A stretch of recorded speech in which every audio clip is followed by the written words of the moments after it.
I always thought it would be the cold that finally got me, that brittle Ohio winter wind sneaking into my bones. But it wasn't ice or age that brought me to my knees. It was a patch of damp grass behind my own house. The roses had been thirsty, the blooms drooping their tired heads, so I slipped on my old gardening gloves and set out to prune them, just like I had every spring since Frank passed away. The sky was soft with clouds that morning, the air just warm enough to make me sweat under my cardigan. I remember thinking how the roses didn't care if anyone noticed them. They just kept blooming, whether admired or ignored. I was crouched down near the trellis when my foot slipped on a slick patch of mud. My legs folded beneath me in a way no legs should.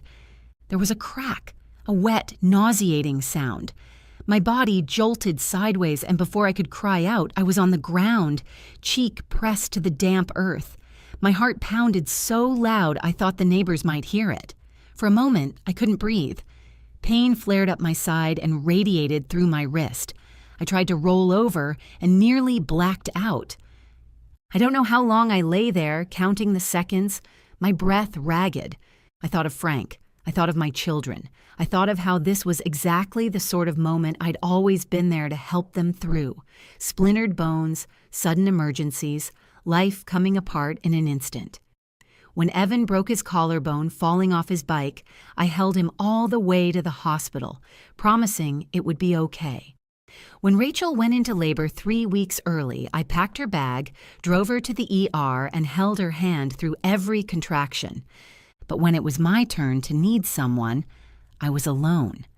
Finally, I managed to drag myself onto my knees, gasping. My vision blurred as I crawled across the grass to the porch steps. Every inch felt impossible. When I reached the door, I used my good hand to pull myself up, bracing against the frame. I sat on the stoop, dizzy and cold. My phone was in my pocket. I pressed the screen and Evan's picture popped up. His smiling face from the day he opened his little coffee shop, the one I'd funded with the last of Frank's life insurance. My thumb hovered over the call button. I didn't want to feel like a burden. But as another wave of pain crashed through me, I realized I didn't have a choice. I tapped the icon. The phone rang twice before a hollow voice informed me, "The number you have dialed is unavailable. Please leave a message." My stomach turned. I tried again, thinking I'd misheard. Same message. So I called Rachel. Her face smiled up at me too. The day she moved into the house I helped her buy. My hand trembled as I tapped the screen. This time, I didn't even get a ring, just an automated recording. "This caller has blocked your number." It took a moment to register. Blocked. My own daughter had blocked me. I tried her husband's phone. Also blocked.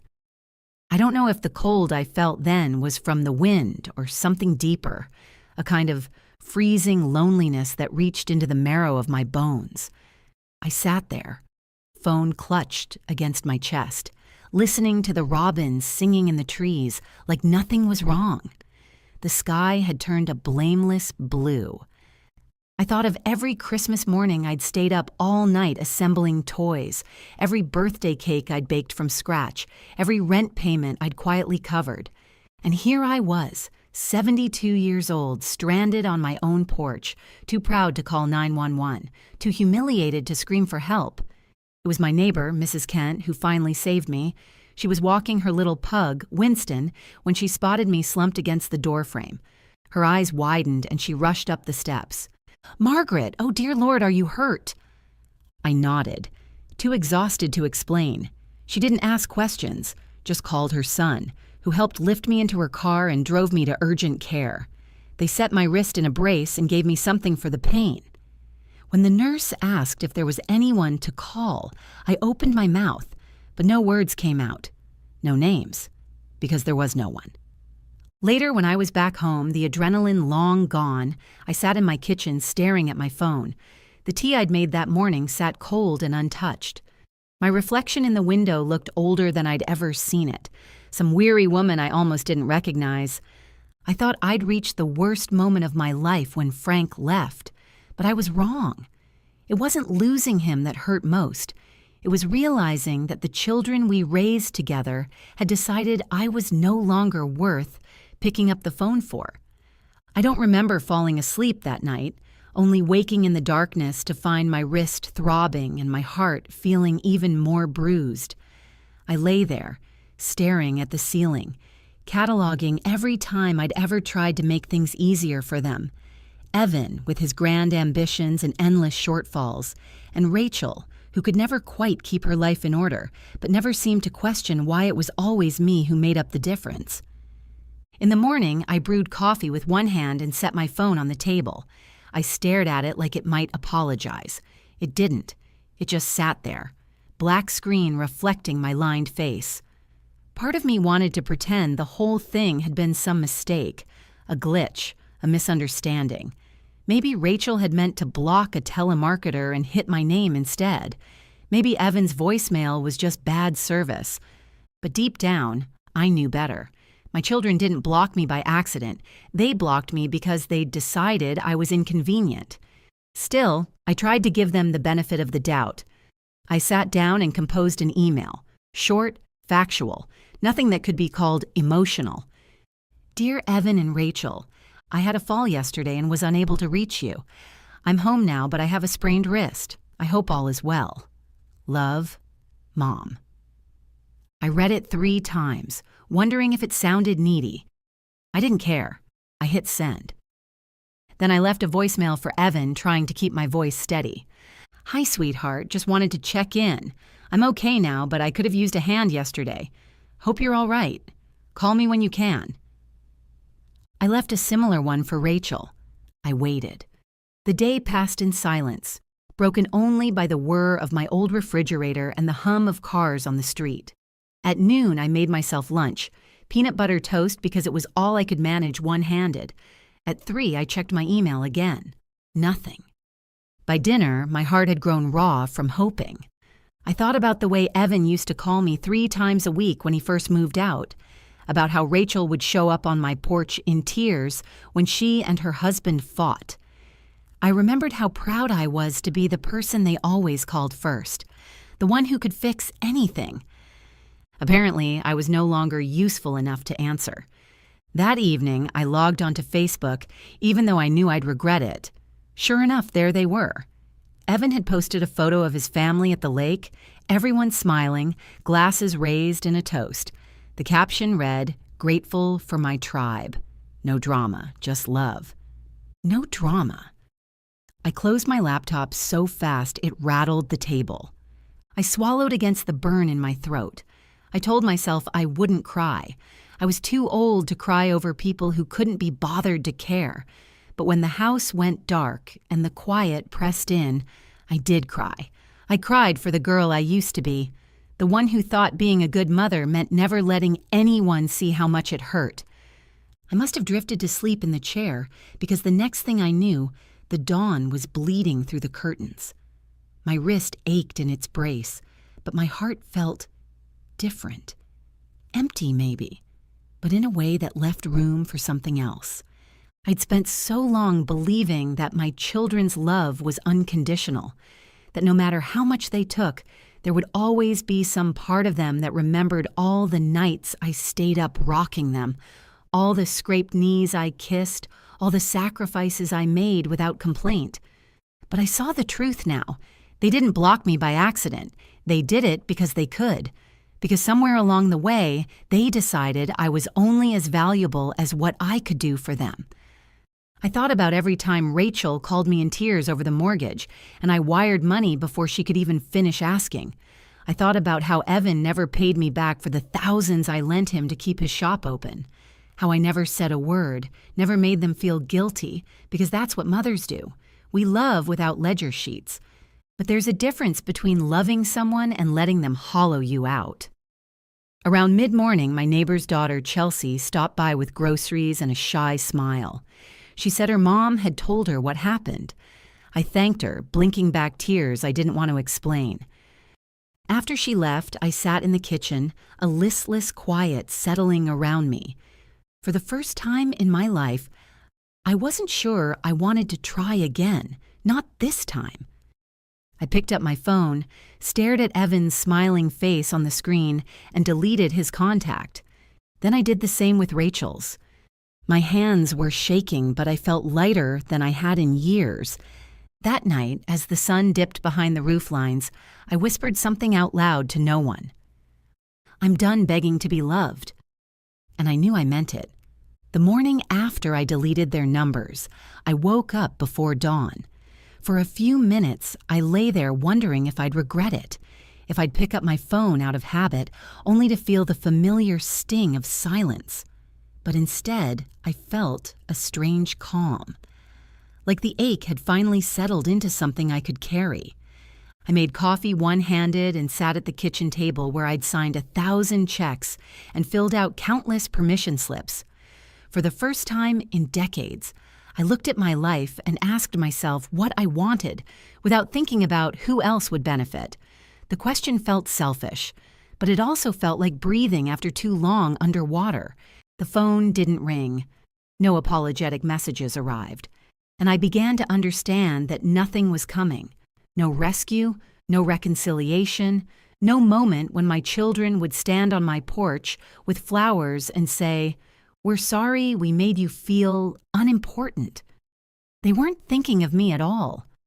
The day stretched long and quiet. I made soup and read a book, the hours folding into one another like pages in a story I didn't remember starting. But around dusk, I caught myself staring at the framed photo on the bookshelf. Evan and Rachel at Rachel's wedding, both beaming. My heart squeezed tight.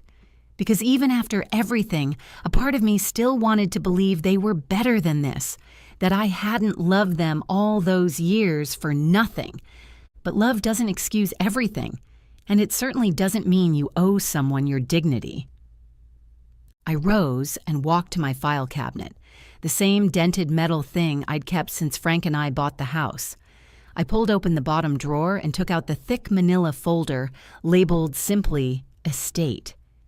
Inside were bank statements, insurance papers, the deed to my house, every piece of my life they'd assumed belonged to them someday. I remembered the last conversation I'd had with Evan about my will.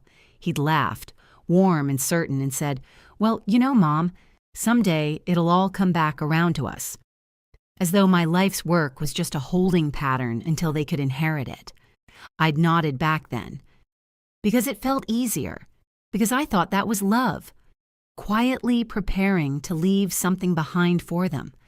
But as I sat there with those documents spread across my table, I realized that maybe the most loving thing I could do now was to stop enabling them. To stop giving them reasons to treat me like a faucet they could turn on when they were thirsty and shut off when they were full. I called my attorney the next morning. His secretary sounded surprised to hear from me. It had been years since I last updated anything, but Mr. Callahan got on the line within minutes. "Margaret," he said gently, "how can I help you today?" I swallowed, my throat dry.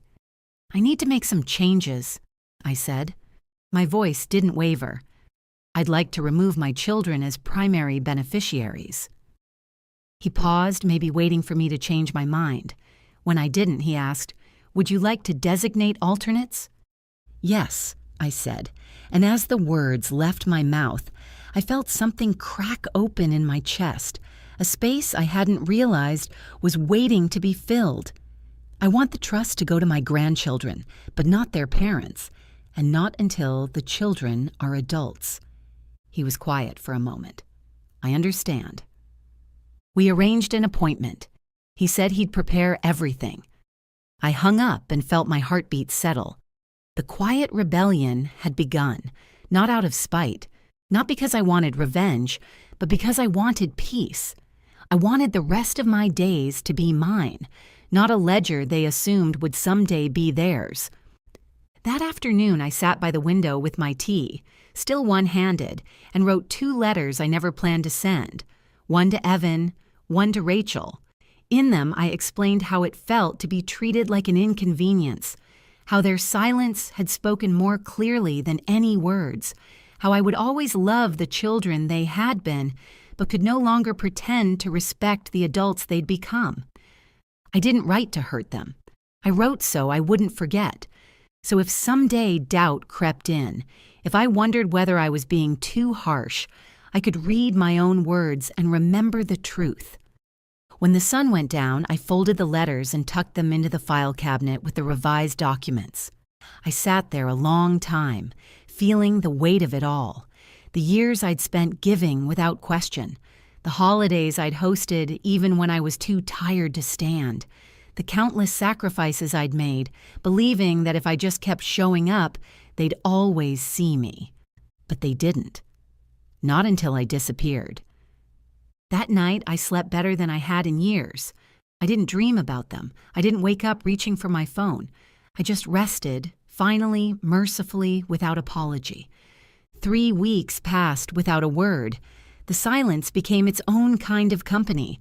I learned how to fill the hours without checking my phone every time it buzzed. I went back to tending my roses, though I was careful not to overreach with my healing wrist. I cooked simple meals, read old novels, and let the house stay as quiet as it wanted. Some days, the loneliness crept in like a draft under the door. But even in those moments, I reminded myself I had survived worse. I had survived Frank's affair, survived the years of scraping by with 2 children and no partner. I could survive this too. Then, on a Thursday morning, the phone rang. The number flashed across the screen, unfamiliar but local. For a moment, I almost didn't answer, but something told me I needed to hear it. "Hello? Mom." Evan's voice. He sounded tired, older, a flicker of something. Maybe guilt, maybe longing, rose up in my chest, but I didn't feed it. "Evan. Listen, I know we haven't talked, but..." He exhaled a shaky breath. "Rachel's husband was in a bad accident last night. He's in ICU. She's a mess. We're trying to figure out the bills." I closed my eyes, pressing my hand to the place under my collarbone that always ached when my heart hurt. "I'm sorry to hear that," I said softly. "Yeah, well," he cleared his throat. "We were hoping maybe you'd be able to help out just this once." It wasn't the request itself that made something in me harden. It was the ease with which he asked, as if nothing had happened, as if I hadn't lain in the dirt weeks earlier, trying to reach him, as if they hadn't shut me out and gone on living their lives without a backward glance. I took a breath. "Evan, when I fell and I needed help, you'd blocked me."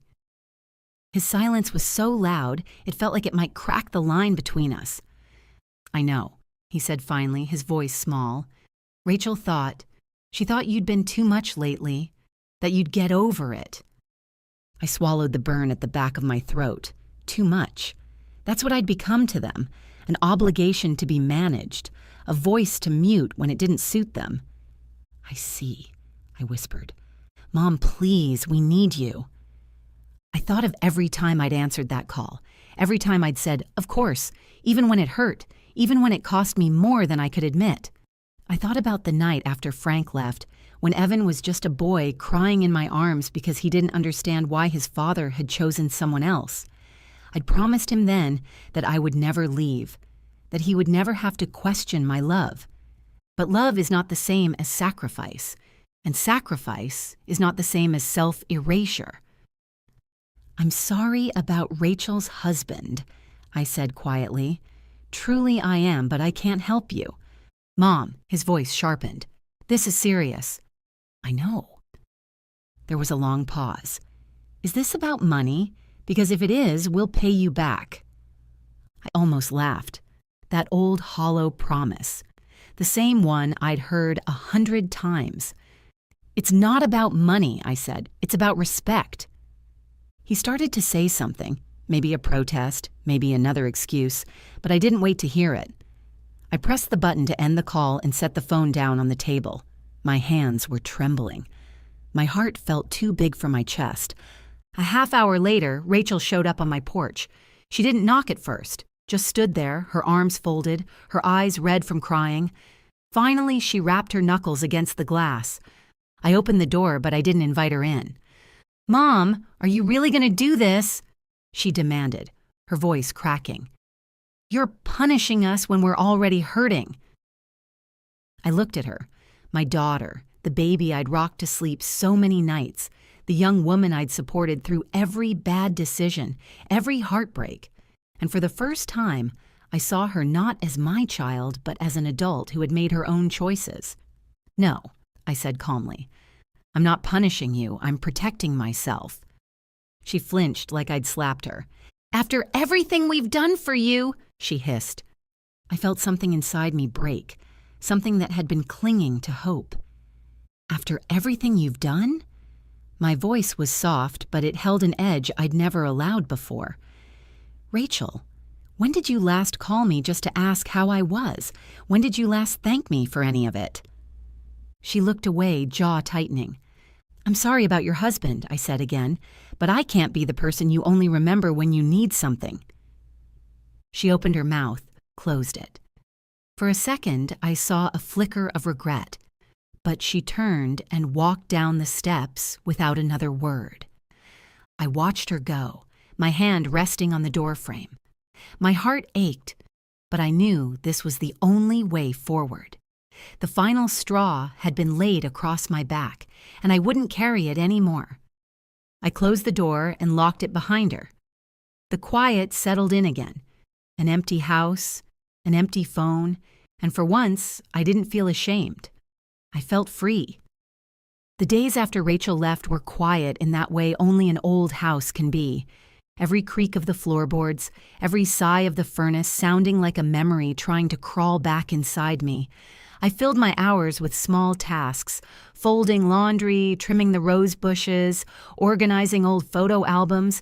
Each chore was a way to keep my hands busy so my mind wouldn't wander to the questions that had no good answers. In the evenings, I would sit by the window with a cup of tea, watching the neighborhood go on about its business. Children on bicycles, couples walking dogs, porch lights flickering on one by one. And every night I promised myself that I would not pick up the phone to see if they'd called. I'd spent too many years reaching across the same canyon, only to find the other side empty. But some habits die harder than others. On the 5th day, I broke my own promise. I picked up my phone and scrolled through my messages.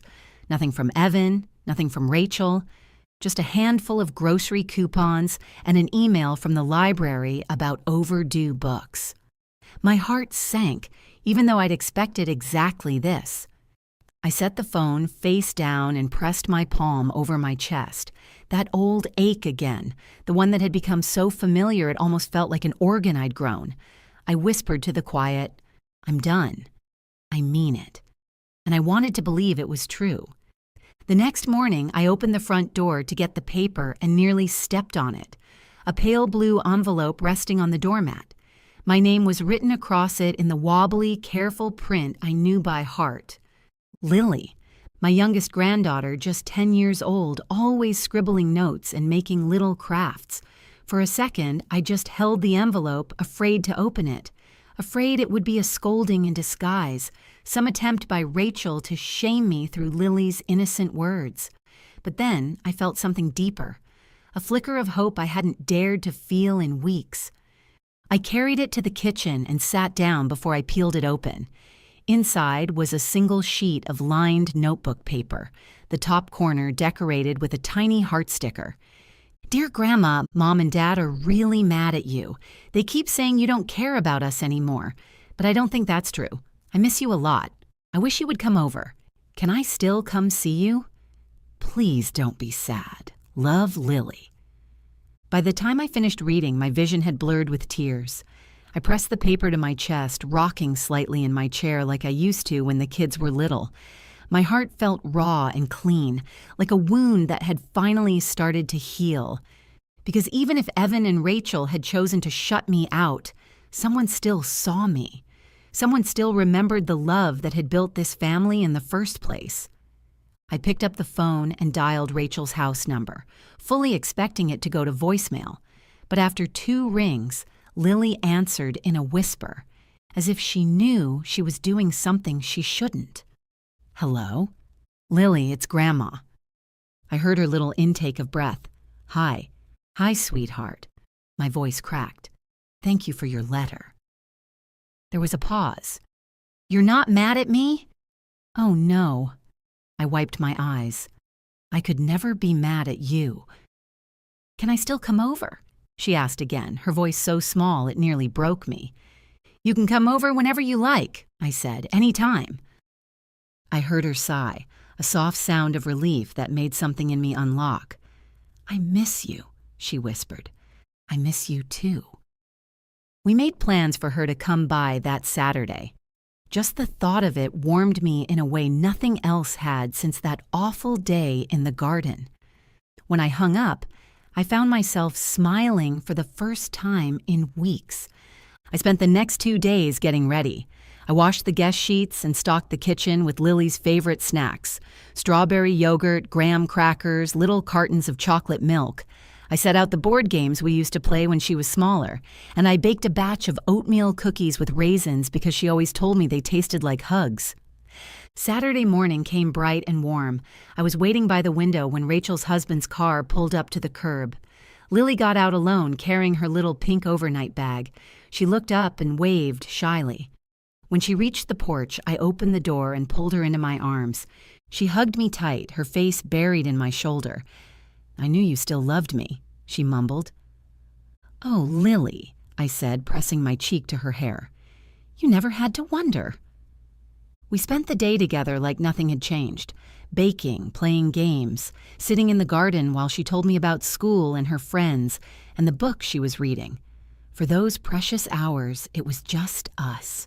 No judgment, no bitterness, just the simple, honest love between a grandmother and her granddaughter.